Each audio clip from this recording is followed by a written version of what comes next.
कपड़े धोने वाली बहू। शादी के पहले से ही विभा को कपड़े धोने का बड़ा शौक था।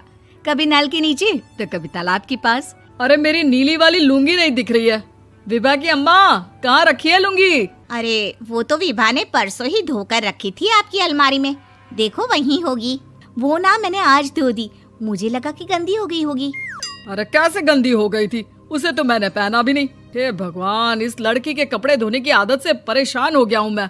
जितना तो घर में राशन नहीं आता, उससे कहीं ज्यादा डिटर्जेंट पाउडर का खर्चा है। इसकी शादी करवा दो, शादी जाए अपने घर में ही करे काम, फिर चाहे घर के कपड़े धोने हो या पूरे गांव के। हाँ ठीक बोल रही हो, देखता हूँ मैं कोई लड़का। वो दिन भी आ जाता है जब विभा को देखने लड़के वाले आ जाते हैं। लड़की मुझे अच्छी लगी। होने वाली सास कहती है, बेटी अगर कुछ पूछना है तो पूछ लो। वैसे तो हमारी लड़की बहुत ही शर्मीली है, जो बोल दो वो मान लेती है, इसे क्या पूछना होगा। अरे कैसी बात कर रही हो माँ, मुझे इन लोगों के घर रहना है, सवाल तो कई है। हाँ हाँ बेटा, पूछ लो ना, क्या पूछना है। आप लोगों के घर कपड़े कौन धोता है? सास का मुंह बन जाता है। देखो, अगर तुम ये कहना चाहती हो कि तुम्हें कपड़े धोने नहीं आते तो सुन लो, कपड़े मैं ही धोती हूँ, लेकिन तुम्हारे आ जाने के बाद मैं रुमाल तक नहीं धोऊंगी। अरे चुप रहना भाग्यवान, बहू बेचारी घर आई नहीं, उसे डराना शुरू कर दिया। वो क्या है ना बिटिया, अभी तक तो ये कल्लू की माँ ही धोती थी, लेकिन अब तुम्हारे पापा तो दहेज में वॉशिंग मशीन देंगे ही। तभी विभा की माँ बोल पड़ती है, सवाल भी पूछा तो क्या। वैसे भाई साहब, मशीन की तो फिर भी कपड़े धोने की कैपेसिटी होती है। मतलब जो बिटिया दे रहे हैं ना विभा, इसे कपड़े धोने का बहुत शौक है। ये आप लोगों के क्या, आस पड़ोस गांव मोहल्ले सबके कपड़े धो दे और उफ तक ना करे। बाहर देखा नहीं आपने कितने कपड़े सूख रहे हैं? सब हमारी बिटिया ने ही तो धोए हैं। बस भी करो ना माँ, शर्म आ रही इतनी तारीफ सुनकर। और तो और एक दाग निकाल कर दिखाओ तो मान जाओ। हाँ अच्छा, माफ करना बेटा, मैंने गलत समझा। हमें तो रिश्ता बहुत पसंद है। और ऐसे जुड़ जाता है रिश्ता कपड़े धोने का शौक रखने वाली विभा का। उसकी शादी हो जाती है कोयला फैक्ट्री में काम करने वाले कल्लू के साथ। शादी के बाद अचानक विभा चिल्लाती हुई सास के पास आती है। सासू माँ, अरे सासू माँ कहाँ है आप? ये तो धोखा है, धोखा दिया आप लोगों ने मुझे। इसे ससुर के चक्कर के बारे में पता चल गया। अरे तो उसमें तुझे क्यों धोखा मिला है? अरे नल में पानी नहीं आता, कपड़े कैसे कब धुलेंगे? अच्छा, तू पानी नहीं आ रहा उसकी बात कर रही है। तो आपने क्या सोचा? कुछ नहीं। अच्छा, तेरी माँ ने कहा था कि कपड़े धोने का शौक है तुझे, याद आया मुझे।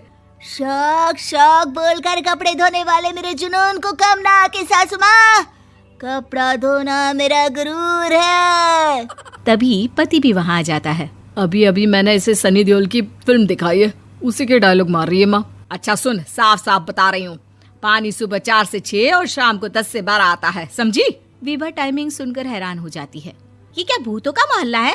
सुबह 4 बजे उठकर कौन कपड़े धोता है? 4 बजे टंकी में पानी जाता है, फिर सारा दिन धोना ना, किसने मना किया?